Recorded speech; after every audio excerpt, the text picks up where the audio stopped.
Hi குட்டீஸ், இந்த வீடியோவில் ஸ்காலர்ஷிப் எழுத போகிற உங்களுக்காக கடந்த காலங்கள் இடம்பெற்ற பரீட்சைகளில் இருந்து வினாக்களை தெரிவு செய்து அந்த வினாக்களை எப்படி செய்யலாம் அப்படிங்கிறதுக்கான வழிகளை தான் உங்கள் கூட நான் ஷேர் பண்ணிக்க போகிறேன்.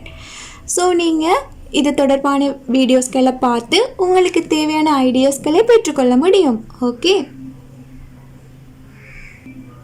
ஸோ அதுக்காக நான் இந்த வருடம் 2020 இடம்பெற்ற ஸ்காலர்ஷிப் எக்ஸாமில் இருந்து ஒரு வினாவை தெரிவு செஞ்சுருக்கேன். என்ன வினான்னு பாருங்கள். வகுப்பில் உள்ள ஆண் பிள்ளைகளும் பெண் பிள்ளைகளும் மாறி மாறி இருக்கும் விதத்தில் ஒரு வரிசையில் இருந்தனர். வரிசையின் முதலில் ஓர் ஆண் பிள்ளை இருந்தார். எனினும் வரிசையின் இறுதியில் 4 பெண் பிள்ளைகள் அருகருகே இருக்க நேர்ந்தது. வரிசையில் இருந்த மொத்த பிள்ளைகளின் எண்ணிக்கை 45 ஆகும். அங்கிருந்த ஆண் பிள்ளைகள் எத்தனை? அப்போது இதுதான் உங்கள்கிட்ட கேட்கப்பட்ட கேள்வி. ஓகேவா? ஸோ இந்த கேள்வியை நான் இந்த முறை எக்ஸாம் எழுதின சில குட்டீஸ்ட்டை கேட்டேன். இதுக்கு நீங்கள் எப்படி ஆன்சர் கண்டுபிடிச்சிங்க அப்படின்னு சொல்லி. அவங்க சொன்னாங்க, நாங்கள் 1 இருந்து 45 வரைக்கும் புள்ளிகளை வச்சுட்டு இறுதியாக இருந்த 4 பேரும் பெண்கள் என்று சொன்னால் 41வது ஆள் வரைக்கும் முதலாவது ஆள் ஆண் என்று சொன்னால் 3வது ஆள் 5வது ஆண் அப்படின்னு சொல்லி நாங்கள் 41 வரைக்கும் எண்ணி விடையை என்ன செஞ்சோம், கண்டுபிடிச்சோம் அப்படின்னு சொன்னாங்க. ஆனால் இப்படி செஞ்சும் அவங்க என்ன செஞ்சாங்க, சரியான விடையை கண்டுபிடிச்சிருந்தாங்க. ஆனால் பாருங்கள் குட்டீஸ், நீங்கள் டைமுக்குள்ளே எக்ஸாம் செய்யணும் இல்லையா?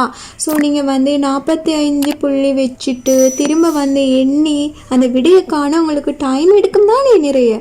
ஸோ அப்படி செய்யாமல் வேறு எப்படி செஞ்சு நாம் விடையை ஈஸியாக காணலாம் அப்படின்னு பார்ப்போமா? ஸோ பாருங்கள், நமக்கு தந்திருக்கிறது என்னவாம், முதலாவது இருக்கிறது ஒரு ஆணாம்.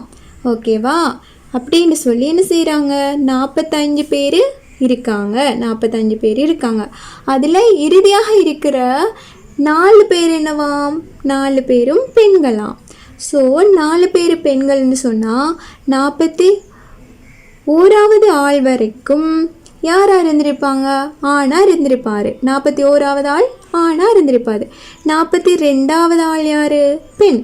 ஸோ 41 ஆணுன்னு சொன்னால் 42 பெண்ணுன்னு சொன்னால் இங்கால தான் 3 பெண்கள் இருந்திருக்காங்க. ஓகேவா? அப்போ 43வது ஆள் யாராக இருக்கணும், ஒரு ஆணாக இருந்திருக்கணும். ஆனால் ஆண்கள் எண்ணிக்கை குறைவாக இருந்ததால தான் என்ன செஞ்சுருக்காங்க, இறுதியாக இருந்த எல்லாருமே பெண்களாக இருந்திருக்காங்க. அப்போ நமக்கு 42 வரைக்கும் அவங்க தந்தபடி வரிசையில் ஒரு ஆணும் ஒரு பெண்ணும் மாறி மாறி இருந்திருக்காங்க இல்லையா? அப்படின்னு சொன்னால் 42 பேரும் மாறி மாறி இருந்திருப்பாங்கன்னு சொன்னால் இதில் அரைவாசி பேர் யாராக இருப்பாங்க, ஆண்களாகவும் அரைவாசி பேர் பெண்களாகவும் இருப்பாங்க.